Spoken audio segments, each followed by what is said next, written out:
chicos, hoy vamos a hablar acerca del Sistema Nacional de Contabilidad del Estado peruano. ¿Ustedes saben qué es el Sistema Nacional de Contabilidad? Pues, según en teoría, menciona que el Sistema Nacional de Contabilidad es el conjunto de políticas, principios, normas y procedimientos contables aplicados a los sectores tanto públicos como privados. Pero, ¿qué ley lo regula? La ley número 2878, que es la Ley General del Sistema Nacional de Contabilidades, donde esta ley obviamente estipula las funciones, objetos y estructura de los organismos componentes de todo este Sistema Nacional de Contabilidad del Estado peruano. Pero para desglosar un poco la ley, vamos a hablar acerca del artículo número 1, donde se menciona el objeto de la ley, donde nos indica que el objeto de la ley es establecer el marco legal para dictar y aprobar las normas y procedimientos que permitan armonizar información contable en las entidades del sector público y del sector privado, para elaborar las cuentas nacionales, las cuentas general de la República, las cuentas fiscales y efectuar el planeamiento que corresponda, básicamente respecto a lo que se quiere conseguir. Todo esto es básicamente para transparentar este Sistema Nacional de Contabilidad, que obviamente está normado por una ley 2878. Pero en el artículo 2 nos indica que su ámbito de aplicación es en todas las entidades, tanto del sector público y en alguna del sector privado, en lo que corresponda. Caso del ejemplo, pues es Sedapan, que es una empresa privatizada en un 50%, ¿no? Y pública también a la vez. Entonces, en esos mecanismos también actúa el Sistema Nacional de Contabilidad. En el artículo 4 nos indica los objetivos. ¿Cuáles son los objetivos de este Sistema Nacional de Contabilidad? Pues nos indica armonizar y homogeneizar la contabilidad de los sectores públicos y privados mediante la aprobación de normativamente contable, básicamente alineados a las normas internacionales de contabilidad. Segundo, elaborar la cuenta general de la República, a partir de las rendiciones de cuenta de las diferentes entidades del sector público en las diferentes escalas del Sistema Nacional. Tercero, elaborar y proporcionar a las entidades responsables la información necesaria para la formulación de las cuentas nacionales, cuentas fiscales y obviamente el planeamiento que se tiene que realizar para lograr resultados que tengan valor público. Como cuarto, es proporcionar información contable oportuna a la toma de decisiones de las entidades del sector público y obviamente del sector privado donde corresponde. Pero vamos a ver un poco acerca de los antecedentes de las normas internacionales de contabilidad del sector público, ¿no? El desarrollo de estas normas internacionales contables del sector público, o como siglas NIC, tiene sus orígenes en la profesión contable como una manera de mejorar la transparencia y la contabilidad de los gobiernos y sus agencias mediante el mejoramiento y estandarización de la información financiera. Para los propósitos de las NIP, el sector público se refiere a los gobiernos regionales, nacionales y obviamente locales, ¿no? Y las entidades gubernamentales relacionadas a las diferentes escalas dentro de la administración pública. Estas NIP tienen la intención de ser aplicadas en la preparación de informes financieros, de propósito general que tengan la intención de satisfacer las necesidades de los usuarios, en este caso de la población, de que de otra manera no puedan mandar reportes para satisfacer sus necesidades específicas de información. Todas estas normas internacionales de contabilidad en el sector público son pues normas globales que nos permiten regular la transparencia dentro del Estado peruano. Las normas internacionales de contabilidad en el sector público, proyectos de norma, documentos guía, guías prácticas de recomendaciones y otras publicaciones del ISPAP publicadas en web en los diferentes medios electrónicos que tenemos ahora, son propiedad intelectual de la ISPAC. El texto original se publica en inglés. Obviamente esto tiene que ser traducido para llegar a ser normas internacionales de contabilidad en el sector público, SNIP, de nuestro Estado peruano. pero estas son aprobadas mediante una resolución que es la 011-2013, donde obviamente nos indica, ¿no?, la aprobación de dicha norma. Pero vamos a desglosar un poco las normas importantes, porque tenemos aproximadamente 38 normas internacionales, de las cuales el Estado peruano, dentro de la página web del Ministerio de Economía y Finanzas, ¿no?, nos indica que solamente trabaja con 32 normas internacionales, a las cuales se sujeta. La primera norma internacional de contabilidad del sector público es la presentación de los estados financieros. ¿Qué nos dice esta primera norma? Nos establece las consideraciones generales para la prestación de los estados financieros, la guía para la estructura de dichos estados y los requisitos mínimos que éstas deben tener para su contenido en el marco del sistema de contabilidad con base al devengado. Básicamente es lo que nos presenta en este primer panorama esta primera norma internacional. La segunda norma internacional se llama estado de flujo de efectivo. ¿Qué nos quiere indicar este estado de flujo de efectivo? Nos requiere que el suministro de información sobre los cambios de efectivo y sus equivalentes durante el periodo derivado de las actividades operativas realizadas a lo largo del periodo del año de inversión y financiamiento tienen que estar obviamente reguladas respecto a la norma pertinente. En un tercer caso, la tercera norma nos habla acerca del superávit neto o déficit por el periodo. Son errores fundamentales y cambios de las políticas contables que puede tener cada estado de diferente manera. ¿Qué nos indica esta norma? Nos especifica el tratamiento contable para los cambios de estimaciones de contabilidad, cambios en las políticas contables y en la corrección de errores fundamentales, define partidas extraordinarias y requiere la revelación separada por ciertos rubros de los estados financieros. En una cuarta norma internacional nos indica acerca de los efectos de las variaciones en el tipo de cambio de las monedas extranjeras. Es importante saber y regular en el sistema contable, ¿no?, el tipo de cambio de las monedas contables. Esta norma nos indica que trata de la contabilidad de transacciones de la moneda extranjera y operaciones en el exterior, importaciones, exportaciones, ¿no? Las NICs 4 establecen los requerimientos para determinar cuál es la tasa de cambio que se utilizará para el reconocimiento de ciertas transacciones y saldos, de qué manera se reconocerán los estados financieros, el efecto financiero para las variaciones del tipo de cambio de monedas extranjeras. Es importante todo esto porque obviamente el tipo de cambio influencia directamente en la economía peruana. En la quinta norma nos indica el costo de financiamiento.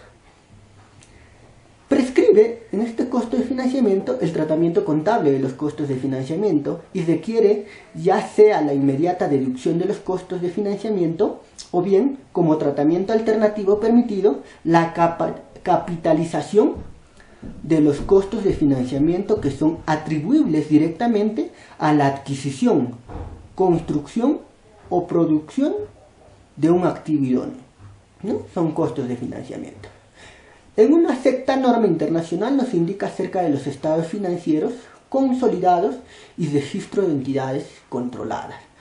Nos explica que requiere que todas las entidades controladoras preparen estados financieros consolidados en el que todas las entidades controladas se consoliden rubro por rubro, ¿no?, donde la norma también contiene una discusión detallada del concepto de control tal como se aplica en el sector público y la guía para determinar si el control existe para fines de información financiera.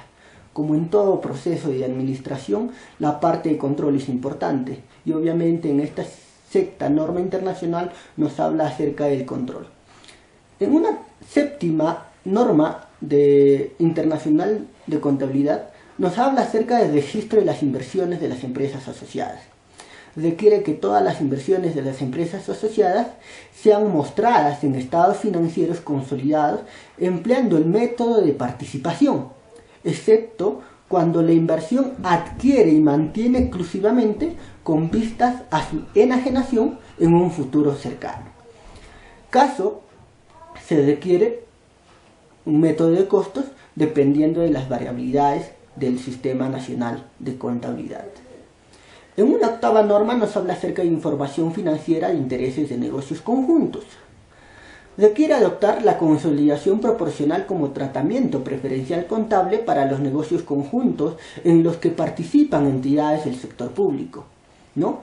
No obstante, esta octava norma internacional permite como alternativa autorizada contabilizar conjuntos utilizando el método de participación. Es importante que la información financiera del interés de negocios conjuntos sea totalmente estructurada y controlada dentro de este Sistema Nacional de Contabilidad. Pero, ¿qué nos dice la novena norma de los ingresos por transacciones de intercambio? Esto nos menciona que establece las condiciones para el reconocimiento de los ingresos provenientes de las transacciones de intercambio. Requiere que tales ingresos se midan al valor razonable de la prestación cobrada o por cobrar, e incluye requisitos de revelación, ¿no? En esta décima norma internacional nos habla acerca de la información financiera en economías hiperinflacionarias. Esto describe básicamente las características de una economía hiperinflacionaria y requiere la evaluación de los estados financieros y las entidades que operan dichas economías. Es importante hacer una información financiera en economías hiperinflacionarias. En una onceava norma internacional nos habla acerca de los contratos de construcción. Vivimos por momentos, de acuerdo a la economía, contratos de construcción, que obviamente tienen que estar reguladas también en el Sistema Nacional de Contabilidad. Define los contratos de construcción, establece requisitos para el reconocimiento de ingresos y gastos que surgen en tales contratos e identifica ciertos requisitos de revelación. Obviamente todo ello en un proceso de licitación pública para una determinada obra, ¿no? En una doceava parte de estas normas internacionales de contabilidad nos habla acerca de los inventarios, porque es importante inventariar cada cosa que pertenece al Estado. Define los inventarios, establece los requisitos para la evaluación de inventarios, incluyendo aquellos inventarios mantenidos para la distribución sin cargo, ¿no?, o precio nominal, en el marco del sistema de costo histórico, e incluye requisitos de revelación. Claro que todos estos procedimientos tienen que ser regulados, ¿no?, por una gerencia logística dentro de lo que compete al sistema del Estado, de administración del Estado peruano. La tercera norma internacional nos indica arrendamientos. Establece los requisitos para el tratamiento contable de transacciones de arrendamientos operativas o financieras para los arrendatarios o arrendadores, ¿no? Todo esto tiene que estar regulado también dentro de este Sistema Nacional de Control. En la cuarta norma nos habla acerca de los hechos posteriores de la fecha de presentación de los estados financieros. Establece los requisitos para el tratamiento de ciertos hechos que acaecen en la fecha posterior a la presentación de los estados financieros y distingue entre hechos ajustables y no ajustables, ¿no?, que obviamente suelen pasar dentro de las diferentes operaciones contables. En una decimoquinta norma nos indica acerca de los instrumentos financieros. Esto nos habla acerca de la revelación y presentación. Establece requisitos para la presentación de los instrumentos financieros incluidos en el balance, ¿no?, vale decir reconocidos, y excluidos del balance, ¿no?, en este caso no reconocidos, que tienen que ser importantes dentro de la utilización de los instrumentos financieros. La 16ª norma nos habla acerca de propiedades de inversión. Establece el tratamiento contable y las revelaciones relacionadas para las propiedades de inversión. Estipula la aplicación de valor razonable o bien del modelo a costo histórico emitido, ¿no?, por ciertas entidades bajo el estricto control de este Sistema Nacional de Contabilidad. En la norma 17 nos habla acerca de la propiedad y planta y equipo, ¿no? Esta norma nos establece el tratamiento contable de las propiedades de las plantas y equipo, incluyendo las bases y fechas de conocimiento inicial, ¿no? Y la determinación de los sucesivos valores de registro y la depreciación de estos equipos, ¿no?, relacionadas, no requiere ni prohíbe el reconocimiento de activos que representan un patrimonio nacional, ¿no? Es importante tomar en consideración básicamente lo que se tiene respecto a plantas y la depreciación respecto a equipos. La norma 18 nos habla acerca de la información por segmentos. Establece los requisitos para la revelación de la información de los estados financieros acerca de las actividades distinguidas de las entidades informadoras, ¿no?, emitida básicamente por ciertos organismos de control, ¿no?, para esta información por segmento, ¿no?, de las diferentes entidades públicas que tiene el Estado peruano. En la norma 19 nos habla acerca de provisiones, obligaciones contingentes y activos no contingentes. Establece los requisitos para los reconocimientos y provisiones y revelación de las obligaciones contingentes y activos no contingentes, ¿no? La norma 20 nos indica acerca de las revelaciones de las partes relacionadas. Establece los requisitos para la inversión de la relación de transacciones con partes relacionadas o con la entidad informadora, incluidos ministros, equipo directivo y sus familiares cercanos, ¿no?, que también obviamente tienen que estar dentro de este proceso de transferencia.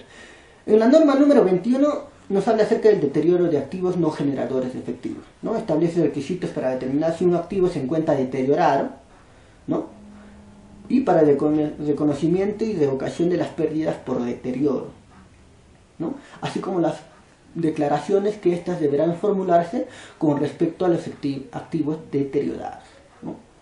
La norma número 22 nos habla acerca de la revelación de información financiera acerca del sector general de gobierno. Prescribir los requerimientos de revelación para los gobiernos que eligen presentar información acerca de los sectores generales de gobierno en sus estados financieros consolidados, ¿no?, es muy importante, ya que la revelación de la información apropiada de estos estados financieros puede proporcionar un mejor entendimiento entre las relaciones que hay de actividades que son de mercado y actividades que son de mercado de gobierno, y entre los estados financieros y las bases estadísticas para la información financiera correspondiente que nos permita tomar mejores decisiones. En la norma número 23 nos habla acerca de ingresos ordinarios provenientes de transacciones que no son intercambio, vale decir impuestos y transferencias.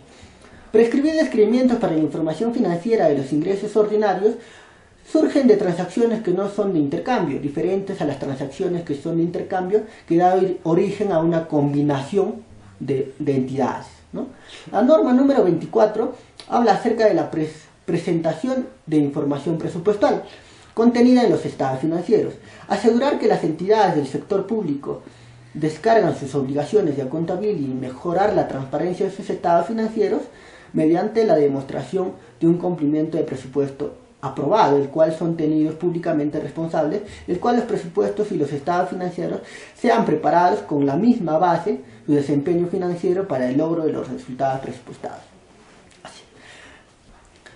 La norma número 25 nos habla acerca de los beneficios para los empleados, ¿no? Es importante que las normas internacionales regulen estos aspectos de los beneficios para los empleados.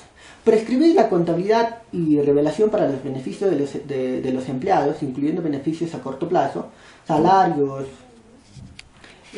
vacaciones anuales, baja por enfermedad, bonos, participación de beneficios y terminación, otros beneficios para el empleado, como seguro de vida, pensiones, beneficios médicos posteriores al empleo, compensación diferida, bonos y participación de utilidades a largo plazo, excepto las transacciones basadas en las acciones y los planes de detalles de empleados. Todo esto es importante que esté regulado en beneficio, obviamente, a los empleados de dicha entidad pública. La norma número 26 nos habla acerca del deterioro de los activos que generan efectivo. Prescribir los procedimientos que la identidad aplica para determinar si un activo genera efectivo o está deteriorando y se reconocen como pérdidas, ¿no?, o por deterioro, obviamente. Este estándar también especifica cuando la entidad tiene que reservar una pérdida por deterioro y prescribe las revelaciones, ¿no? La norma número 27 nos habla acerca de la agricultura. Es importante el aspecto agrícola en el Perú, ¿no?, y que ésta sea regulada por el Sistema Nacional de Contabilidad, ya que En esta norma nos habla acerca de prescribir el tratamiento de contabilidad y las revelaciones para la actividad agrícola.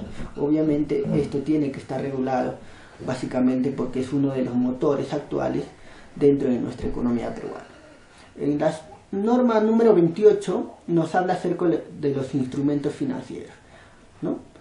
Nos habla acerca de la presentación, básicamente.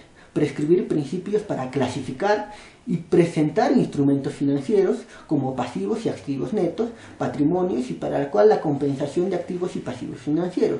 Todo esto también lo regula dentro de la ley 2878. Dentro de la norma número 29 nos habla acerca de los instrumentos financieros, de conocimiento y medición, de todos los procesos de accountability, ¿no? Para transparentar este proceso contable. Establece principios para reconocer y medir cambios financieros y pasivos financieros. Es importante hacer el reconocimiento y la medición de todos estos estándares. En la norma número 30 nos habla acerca de los instrumentos financieros. Prescribir revelaciones que les permitan a los usuarios del estado financiero evaluar la importancia de los instrumentos financieros para la entidad, la naturaleza y extensión de sus riesgos y cómo una entidad, ¿no?, tanto pública como privada, puede administrar estos a favor de la toma de decisiones. En la norma número 31 nos habla acerca de los activos intangibles. Prescribir el tratamiento de la contabilidad para los activos intangibles que no sean tratados de manera específica, ¿no?, en otras normas internacionales. La norma número 32 nos habla acerca de los acuerdos de servicio de concesión. Prescribir la contabilidad para los acuerdos de servicio de concesión para el otorgante. Una entidad del sector público, básicamente, o puede ser respecto al sector privado dentro de lo que compete, ¿no?, en las acciones correspondientes. Pero todo ello, todas estas normas que se ha mencionado de manera breve, ¿no?, son normas internacionales, ¿no?, globales, que nos ayudan obviamente a transparentar nuestro sistema nacional de contabilidad para obviamente tener una evaluación de los gastos e ingresos que nos permitan obviamente, ¿no?, tomar decisiones adecuadas en las áreas adecuadas para llegar a hacer el mejor uso de los recursos públicos. Pero todo ello, ¿no?, habla o se concatena en la Cuenta General de la República. ¿Qué es la Cuenta General de la República? La Cuenta General de la República es el mecanismo por el cual todas las entidades públicas, ¿no?, que administran recursos públicos del Estado rinden cuenta en su gestión económica financiera, así como el cumplimiento de sus metas y objetivos. La Dirección Nacional de Contabilidad Pública es el órgano rector del Sistema Nacional de Contabilidad y tiene, entre otras funciones, elaborar la Cuenta General de la República en base a la Constitución Política, ¿no?, y la Ley del Sistema Nacional de Contabilidad, la Ley número 2878. La Cuenta General es un mecanismo de mucha utilidad para que la ciudadanía cuente con elementos de fiscalización del gasto público y es importante para todos aquellos que requieran información económico-financiera, presupuestal, de inversión y de gasto social. Porque muchas veces nos ponemos a pensar, ¿no?, y nos dicen muchos de nuestros políticos, hay dinero, no hay dinero para esto, solamente tenemos para eso. Entonces es importante para ello saber esta Cuenta General de la República.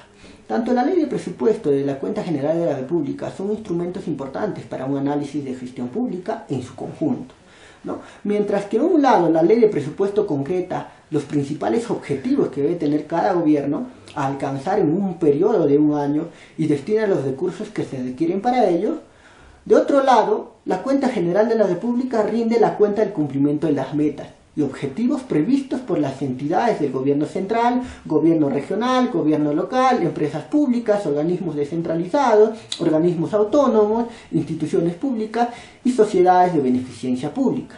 La Cuenta General de la República es examinada por la Contraloría General de la República con el propósito de determinar si el contenido y estructura de la información financiera presentada por una entidad pública y presupuestada en el sector público se adecúa a lo establecido en el capítulo 2 de la ley número 2878 y si se cumple en los resultados de la gestión pública en los aspectos presupuestarios, financieros y patrimoniales. Asimismo, determinar el grado de confiabilidad de estos estados financieros y presupuestarios de la cuenta general de la República, así como opinar sobre la razonabilidad del estado de la deuda pública y el estado de tesorería conforme al artículo 81 de la Constitución Política del Perú, la cuenta general de la República correspondiente al ejercicio fiscal del año anterior, ¿no? Que fue remitida obviamente por el Congreso, ¿no? Para que el presidente de la República, ¿no? Pueda examinar y evaluar dichas cuentas, ¿no? Y declaraciones de los estados financieros, ¿no? Dentro de los 90 días posteriores para llegar a tomar decisiones y obviamente evaluar esto. Dentro obviamente de cada autonomía, ¿no? De las instituciones públicas. Pero en la ley mencionada, la 2878, en el artículo número 25 nos habla acerca de los objetivos de la cuenta general de la República. ¿Cuáles son? Como primer objetivo tenemos informar los resultados de la gestión pública, de los aspectos presupuestarios, financieros, económicos, patrimoniales y cumplimiento de metas. Ya que es importante saber como ciudadano, ¿no? Estos resultados de una gestión. Muchas veces decimos, ¿no? El alcalde no hace nada, el gobernador no hace nada, pero hay que ver en base a estándares o a estados financieros, a ejecución de los presupuestos, si realmente nuestros políticos elegidos por votación democrática están trabajando o no.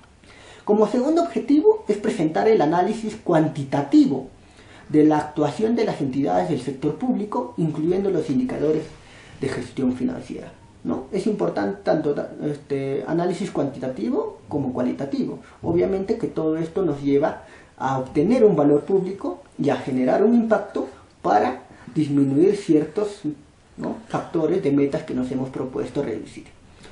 Como tercer objetivo es proveer información para el planeamiento y la toma de decisiones. Sin información ni cuantitativa ni cualitativa, sencillamente no podemos pronosticar qué es lo que necesitamos los años que vengan, ¿no? En una cuarta parte del objetivo nos habla acerca de facilitar el control y la fiscalización de la gestión pública. Básicamente esa es la parte más importante, controlar los procesos de contabilidad, ¿no? Que obviamente tienen que estar plasmados en estados financieros que nos permitan obviamente saber los ingresos y egresos de esto. Pero ¿cuáles son las fases del proceso de la cuenta general de la República? ¿No? Porque esta cuenta general de la República tiene fases, ¿no? Básicamente son 8 fases. ¿Cuáles son? La primera es presentación y recepción de las rendiciones de cuenta. Segundo, se hace un análisis y procesamiento de la información, ¿no? Que lo hace la Contraloría. Se hace la elaboración, la información de la auditoría, la presentación propiamente dicho, el examen y dictamen, y la aprobación y obviamente la difusión para que todos los pobladores, toda la población del Estado, sepa obviamente sobre esta cuenta general. En el artículo número 29 de la ley 2778 nos habla acerca del análisis y procesamiento de las rendiciones de cuentas. Nos indica que la fase de análisis y procesamiento de las rendiciones de cuentas consiste en la verificación, análisis, validación y estructuración de dichas rendiciones, como ya mencionaba antes, que es importante dentro de todo proceso democrático. En el artículo número 30 nos habla acerca de la elaboración de las cuentas general, que obviamente es una de las fases del proceso de esta cuenta general, ¿no? Nos habla acerca de que las rendiciones de cuentas son integradas y conciliadas para la elaboración de la cuenta general de la República. Vale decir que sacan pues informes contables del gobierno regional, del gobierno local, de todas las entidades del sistema nacional peruano para hacer la cuenta general del Estado, ¿no? La Dirección Nacional de Contabilidad Pública remite a la cuenta general de la República a la Contraloría General de la República para ser auditada. Tiene que pasar por una serie de procesos, obviamente la auditoría, ¿no? Y una comisión revisora del Congreso de la República, que es el segundo poder del Estado, ¿no? En un plazo que vence en 30 de junio del año siguiente el ejercicio fiscal, materia de rendición de cuentas, que incluye sobre las entidades sometidas a la prestación oportuna de rendiciones de cuentas. También nos indica que la Contraloría General de la República y esta comisión del Congreso, ¿no?, promueven las acciones de control que hubiera lugar dentro del marco de su competencia legal. La Contraloría General de la República comunica a la Dirección Nacional de Contabilidad Pública y la Comisión Revisora del Congreso de la República el resultado de sus acciones, ¿no? Pero, ¿cómo hace el tema de presentación? En este artículo número 23 de la ley mencionada, nos habla de que el ministro de Economía y Finanzas remite al presidente de la República la cuenta general del Estado, como ya les indicaba, elaborada por la Dirección Nacional de Contabilidad Pública, acompañado de un informe de auditoría de la Contraloría General de la República para su presentación al Congreso de la República, en un plazo que vence el 15 de noviembre del siguiente año del ejercicio fiscal, materia de rendición de cuentas, de acuerdo a lo dispuesto en el artículo número 81 de nuestra Constitución Política del Perú. En el artículo número 34 nos habla acerca de esa aprobación de la cuenta general del Estado, ¿no? Vamos armando como un rompecabezas, de que obviamente se presenta, se conglomera, ¿no?, los estados financieros de las entidades, pasa por un proceso de control por el Congreso y la Contraloría, ¿no?, pasa a manos también del Ministerio de Economía, del ministro, y esto pasa pues al presidente de la República con una auditoría para hacer la aprobación constante. La aprobación de la cuenta general de la República es un acto formal de ordenamiento administrativo y jurídico, ¿no? Por eso está normal, que implica la Comisión Revisora y el Pleno del Congreso de la República han tomado conocimiento de la misma y no implica la aprobación de gestión ni de los actos administrativos que aquella sustenta, los que son objeto de acciones de control del parte del Sistema Nacional de Control y el Congreso de la República. La aprobación de la cuenta general de la República se realiza en las siguientes secuencias. El Pleno del Congreso de la República se pronuncia en un plazo de 30 días, calendario, siguientes al recibido dictamen de la Comisión Revisora, ¿no? Pasa por un proceso nuevamente de evaluación en un plazo de 30 días. Si el Congreso no se pronuncia en el plazo señalado, el dictamen de la Comisión Revisora se remite al Poder Ejecutivo dentro de los 15 días calendarios para que promulgue el decreto legislativo.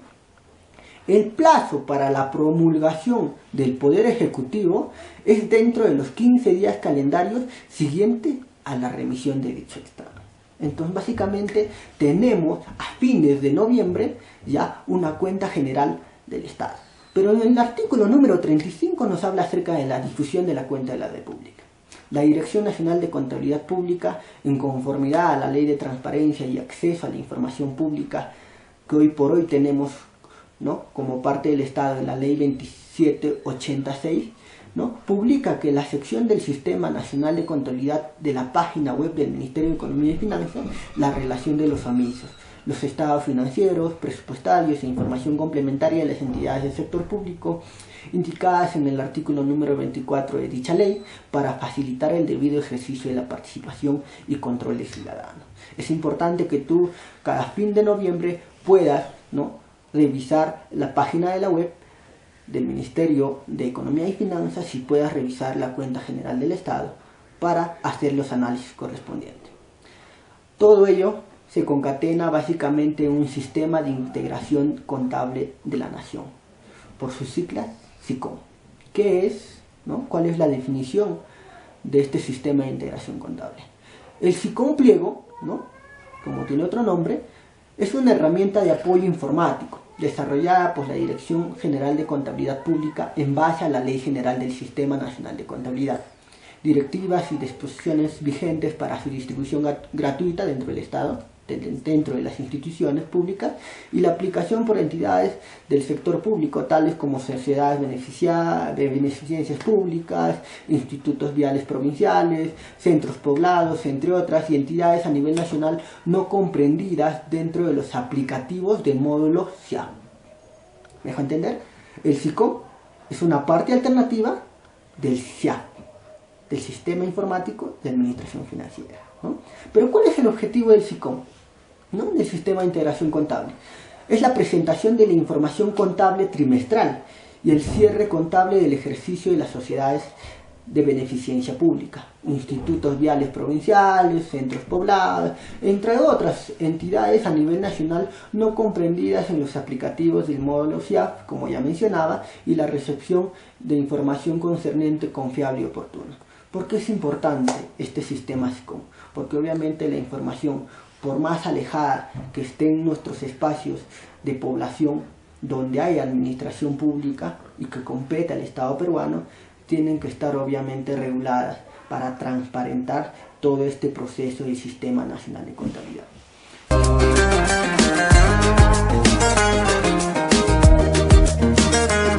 Ahora vamos a ver todo lo referente a saneamiento contable.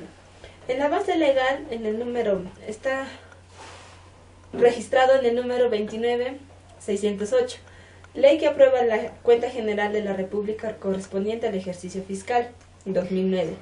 También se dicta en la resolución directoral número 12 del 2011, que aprueba la directiva número 3 del 2011, que es referente a lineamientos básicos para el proceso de saneamiento contable en el sector público.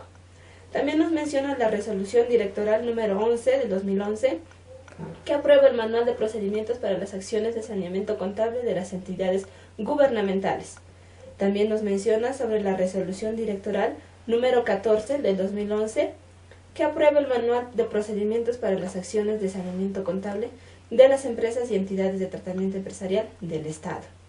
Por último, la ley número 29812, Ley de Presupuesto Público para el año fiscal 2012, 41ª disposición complementaria final. Ahora vamos a ver en sí qué es la definición de saneamiento contable. Nos dice el módulo de saneamiento contable es una herramienta informática desarrollada para la Dirección General de Contabilidad Pública del Ministerio de Economía y Finanzas para ser utilizado por las entidades del sector público señaladas en el artículo número 3 de la Ley 29608, ley que aprueba la Cuenta General de la República correspondiente al ejercicio fiscal número 2009. El objetivo de esta ley es verificar el cumplimiento de lo establecido en la ley ya mencionada, el 29608, cuyo objetivo es regular la obligatoriedad de las entidades públicas de efectuar las acciones administrativas necesarias para la revisión, análisis y depuración de la información contable, de manera que se proceda a las actividades de saneamiento contable que permitan revelar en los estados financieros la imagen fiel de su situación económica, financiera y patrimonial, determinando la existencia real de los bienes, derechos y obligaciones. Todo esto de una organización del sector público. Ahora vamos a ver manual de procedimientos para las acciones de saneamiento contable de las entidades gubernamentales, como ya se ha mencionado, aprobado por el decreto electoral número 11 de 2011. Nos dicen que hay un comité de saneamiento contable. Este comité informa o propone a un titular de cualquier entidad pública. Este titular informa al Congreso de la República o a la Dirección General Contable Público. Ya, ahora vamos a pasar a las funciones en sí del comité de saneamiento contable. Nos dicen, entre sus funciones proponen las políticas, cuentas y procedimientos contables.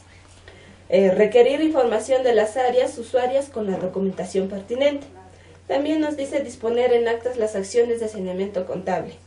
Sustentar fehacientemente las actividades de saneamiento contable. Y por último, elaborar y presentar el informe de avance de implementación. Todo del sector público. Ahora, nos dice que el comité de saneamiento contable, en sí las entidades públicas constituirán un comité de saneamiento contable. Esto, cada unidad ejecutora de gasto e inversión formará su comité de saneamiento. Así pasa a ser los comités de las unidades electorales informarán al comité de saneamiento del pliego para su revisión, centralización y presentación al titular del pliego. También nos dice que el titular del pliego es el responsable de las acciones de saneamiento. Y por último, las entidades captadoras formarán el comité considerando las áreas de responsabilidad. Ojo de que tenemos que tener en cuenta es el comité podrá solicitar orientación en los entes rectores y cualquier otra entidad que considere necesario, solo el comité. Ahora vamos a ver el procedimiento administrativo de este comité. Tenemos dos: análisis y conciliación de saldos.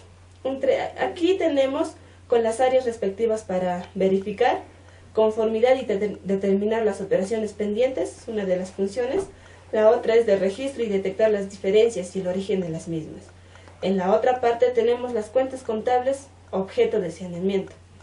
Serán las que resulten de la gestión administrativa mediante acciones de análisis, confirmación, inspección, observación u otros debidamente justificadas en las hojas de trabajo y sustentadas con documentos relacionados al saneamiento contable. Entre todo esto nos muestran recomendaciones para poder seguir dentro del portal, ¿no? Nos dice que el registro es el sistema de saneamiento contable, es a nivel unidad ejecutora, cuya información es integrada por la sede central a nivel pliego. También nos dice que la presentación de información a la Dirección General de Contabilidad Pública es a nivel pliego. El contador del pliego o quien haga sus veces solicitará al usuario y clave de acceso en su calidad de pliego y sus unidades ejecutoras al sectorista correspondiente. También nos muestra de que el contador de la unidad ejecutora deberá solicitar el respectivo usuario y clave al contador del pliego para poder así ingresar. También se debe tener la precaución de operar según las instrucciones definidas en el manual de usuario del módulo de saneamiento. También, si amerita corregir la información registrada, la unidad ejecutora solicitará la apertura del pliego, y si el pliego ha cerrado, la información solicitará la apertura del sectorista responsable de la Dirección General de Contabilidad Pública. La Dirección General de Contabilidad Pública puede visualizar la información cuando el aplicativo está cerrado. El aplicativo es bloqueado cuando el pliego cierra su información. La entidad presentará la carpeta contenida en los reportes a nivel pliego, impresos debidamente firmados los funcionarios correspondientes a la DCGP, en los plazos señalados. Con respecto a las empresas y entidades de tratamiento empresarial, deben considerar las recomendaciones indicadas ya anteriormente. Es decir, si es que no se tiene un usuario y un clave, no podrán ingresar a su portal. Ahora vamos a ver los saldos de fondos públicos, más conocidos como el SAFOP. Entre la base legal de los fondos públicos está en la Ley 28.112, Ley Marco de la Administración Financiera del Sector Público. También se ubica en la Ley 28.411, Ley General del Sistema Nacional de Presupuesto. También nos menciona sobre la Ley 28.708, Ley General del Sistema de Contabilidad. Y por último, la Ley 29.465, Ley de Presupuesto del Sector Público para el año fiscal. Ahora vamos a ver qué es el SAFOP. El SAFOP, más conocido como saldos de fondos públicos, es el módulo desarrollado por la Dirección General de Contabilidad Pública, es decir, la DCGP, del Ministerio de Economía y Finanzas, para ser utilizado por las entidades del sector público señaladas en la 18ª disposición final de la Ley número 29.465. De esta manera, Ley de Presupuesto del Sector Público para el año fiscal. Los saldos de fondos públicos son aquellos existentes en todas las cuentas bancarias u otros instrumentos de colocación de fondos al año fiscal, de libre disposición de la entidad y de acuerdo a sus registros contables. ¿Cuál es el objetivo de este SAFOP?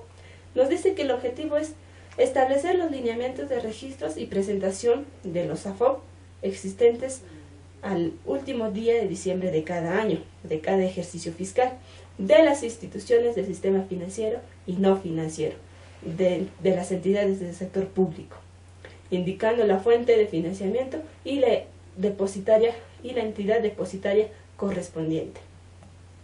Ahora veremos la presentación de información, o sea, de qué manera se da este SAFOP. Nos dice que las entidades del sector público deberán cumplir con la presentación de los saldos de fondos públicos existentes en las cuentas bancarias u otros instrumentos de colocación de fondos que mantenga la entidad en las instituciones del sistema financiero y no financiero correspondiente al año fiscal anterior, y señalar la fuente de financiamiento y la entidad depositaria correspondiente. también nos menciona de que la información de los saldos o fondos públicos existentes al 31 de cada año fiscal será presentada en la Dirección General de Contabilidad Pública, más conocido en la DGCP, antes del 30 de enero para el siguiente año. A nivel pliego, en los anexos establecidos en las normas correspondientes, por lo cual la entidad ingresará a la página web del Ministerio de Economía y Finanzas al recuadro saldos de fondos públicos y registrará la información correspondiente a su entidad. Culminado el registro, deberá proceder a cerrar información.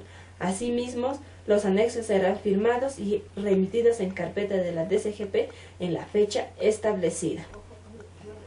Ahora veremos sobre las responsabilidades de informar. ¿Quién es el responsable de informar, no? Sobre el SAFOP. El responsable es el titular del pliego, tiene la responsabilidad de cumplir con informar antes del 30 de enero de cada año fiscal a la Dirección General de Contabilidad Pública los saldos de fondos públicos existentes en todas las cuentas bancarias u otros instrumentos de colocación de fondos bajos su administración. Las consideraciones que debemos tener acá en la SAFOP como en el saneamiento contable es la presentación de información a la Dirección General de Contabilidad Pública es a nivel pliego. El contador del pliego o quien haga sus veces solicitará el uso de clave o acceso, como anteriormente se mencionó. El contador de la unidad ejecutora deberá informar o solicitar el respectivo usuario y clave al contador de pliego. Este debe estar ingresada al portal del Ministerio de Economía y Finanzas. Después, el registro adecuado de la información está contemplado en el manual de usuario. Si amerita corregir la información registrada, la unidad ejecutora solicitará la apertura del pliego y si el pliego ha cerrado la información, solicitará la apertura del sectorista responsable de la DGCP. Las empresas de los gobiernos regionales y locales deberán registrar los anexos considerando las cuentas equivalentes al plan contable gubernamental. El aplicativo es bloqueado cuando el pliego cierra su información. En caso de querer modificarlo, el contador de pliego solicitará su apertura. La DGCP puede visualizar la información cuando el aplicativo está cerrado. El pliego presentará la carpeta que contiene los anexos debidamente firmados por los funcionarios correspondientes a la DGCP antes del 30 de enero de cada año fiscal. Ahora, vamos a ver cuáles son los pasos a seguir para entrar al portal del Ministerio de Economía y Finanzas, especialmente en el registro de la SAFOP. Nos dicen al inicio de sesión. Para el inicio de sesión se debe tener el usuario y clave, tal como se mencionó anteriormente, otorgado por el sectorista de la cuenta general al pliego, y este a su vez comunicarlo a cada unidad ejecutora. Asimismo, tener presente el año a registrar, ya que si corresponde a un año puede no aparecer en el menú principal como se muestra en la imagen, ¿no? Después se aprecia ahí en el menú 4 opciones, ¿no? Está el registros, los reportes, el control de cierre y sistemas, como se ve en el recuadro. En la primera pestaña, que es registro, nos dice que presenta la opción registro de saldos de fondos públicos. Este permite registrar los saldos existentes al 31 de diciembre del periodo a informar, ¿no? Seleccionando el siguiente orden, ¿no? Está pues el tipo de depósito, el fuente de financiamiento, el rubro, el detalle por rubro. Solo se activará para desagregar los siguientes rubros, ¿no? En este caso, donaciones, transferencias. Dentro de las transferencias está el recurso de operaciones oficiales de crédito y el endeudamiento interno. En el endeudamiento externo se encuentra la cuenta contable, la institución financiera, el número de cuenta corriente y el monto. Ahí se puede ver todo lo que ya se mencionó anteriormente. Está el tipo de depósito, los detalles. Ahora, en la segunda pestaña, que es el reporte, dice, presenta la opción de anexos. Permite imprimir los siguientes reportes que a continuación se presentan por resumen. Entre los anexos tenemos 7 anexos. Entre ellos está el resumen, recursos directamente recaudados, recursos por operaciones oficiales de crédito, donaciones y transferencias, recursos determinados, sin fuente de financiamiento, Y el otro, en los anexos 7, está otros fondos de la entidad. Ahora, se puede ver ahí la imagen de reporte de anexos. Como ya se mencionó, hay 7 anexos.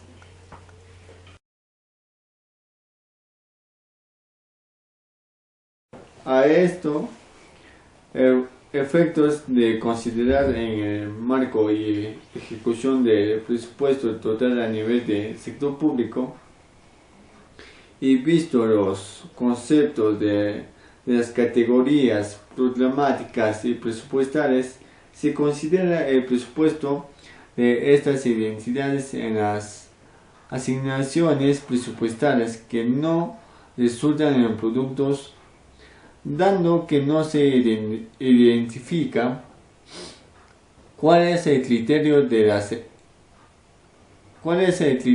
de estas identidades para formular y aprobar su presupuesto establecido.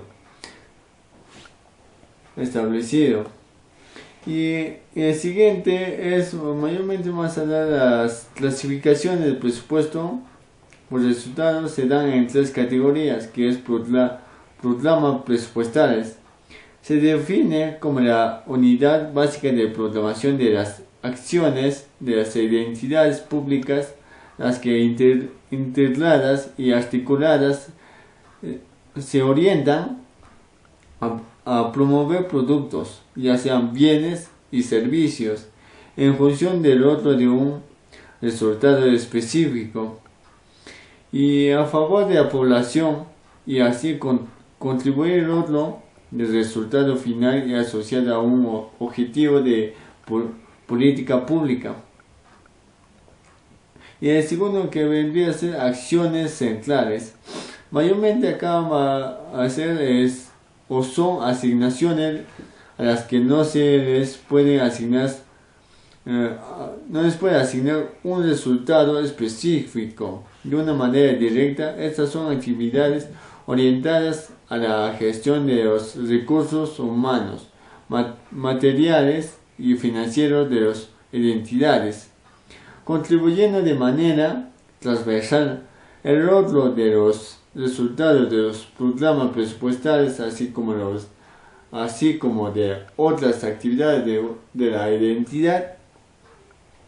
Y la tercera, que vendría a ser asignación presupuestales que no resultan en productos, que mayormente son líneas de gastos que no encuentran contenidas en las que 2 primeras categorías ya mencionadas, es decir, son actividades para atención de una finalidad específica de la identidad y que no tiene relación con el proceso de generación de producto de un programa. Y mayormente acá vamos a dar un ejemplo. El presupuesto de resultado es mejorar la calidad del gasto. Enseguida es inclusión social, fortaleciendo la eficiencia y equidad de gasto público. Y la tercera sería el uso eficaz y eficiente de los recursos públicos. Mayormente los 3 dando a conocer, y el resultado es la visión integrada de planificación y presupuesto y la articulación de accidentes y actores y consecución de resultados a favor del bienestar de la población, ya sea la población o una comunidad, dando a conocer.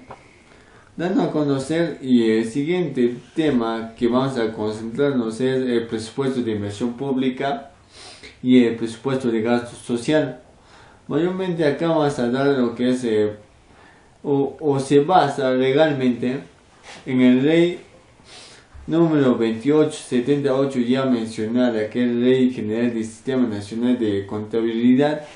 Y el segundo sería la ley número 29812, que es la ley del presupuesto del sector público para el ejercicio fiscal.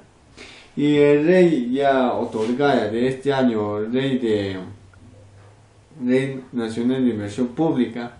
Y el cuarto sería directiva número 03 y 03 del año, cierre contable y presentación de información para la elaboración de una cuenta general de la República, ya mencionada, y otros. Mayormente, responsable de registro de presupuesto, que son 3 elementos o 3 pliego, proceso, que ya mencionaba en mi colega anterior, que es CIAF y entidad, y módulo de proceso presupuestario, el presupuesto constitucional inicial, que es PIA en siglas, y notas modificatorias, ejecución y avance de físicas de unas metas establecidas, ubicación geográfica, y módulo administrativo, que es CIAF, ejecución del presupuesto y otros. Y la cadena funcional de programática tradicional, que es función, programa, subprograma, actividad, proyecto, componente y finalidad. Los nuevos formatos de presupuesto de inversión, proyectos con enfoque de resultados. Presupuesto por resultado es una metodología que integra la programación, formulación y aprobación, ejecución y evaluación del presupuesto en una visión de logro de resultados a favor de la población, retroalimentando los procesos anuales para reasignación, reprogramación y ajuste de intervenciones. Esto nos va a dar respecto a los formatos de presupuesto de inversión pública.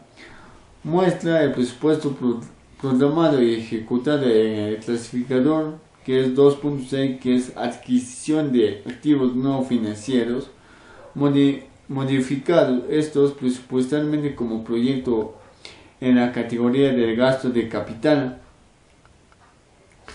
La nueva estructura de programática de presupuesto del año es programa presupuestal, que es producto de proyectos, y acciones central, que vendría a ser el segundo, sin producto y sin proyecto.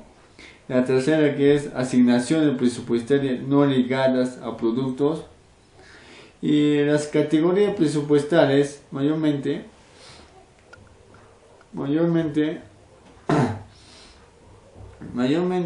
acá en el 2.6, que es la adquisición de activos no financieros, como ya mencionado, es programa presupuestal, que es producto y proyecto, y esto va a dar a conocer actividad y acciones de inversión.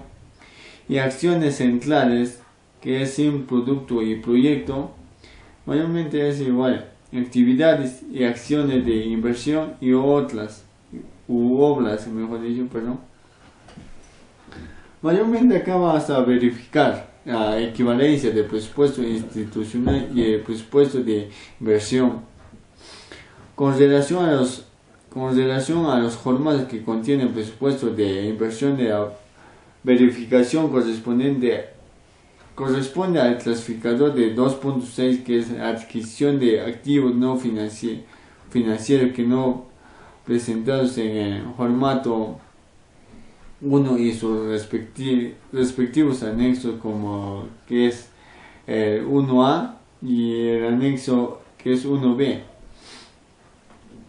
En un primer cuadro de anexo, que es el PI 1C, se ejecuta por fuente de financiamiento con el formato PP2 y EP1, y la información de los formatos que es P1 y anexo P1 y A1, que es anexo P1 y 1B. En un segundo cuadro de anexo, que vendría a ser P1 y 1C, se ejecuta por categorías presupuestales con el formato PPR y G1, y la información de los formatos, que es P1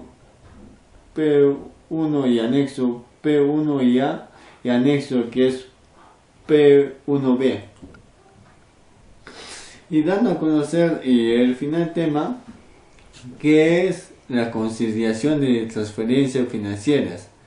El base legal, que es el Decreto Supremo, que es número 34 se aprueban textos únicos ordenados de la ley número 2841, Ley General del Sistema Nacional del Presupuesto, y segundo sería el Ley de 2878, Ley General del Sistema Nacional de Contabilidad, ya mencionada. La tercera sería ¿cómo se llama?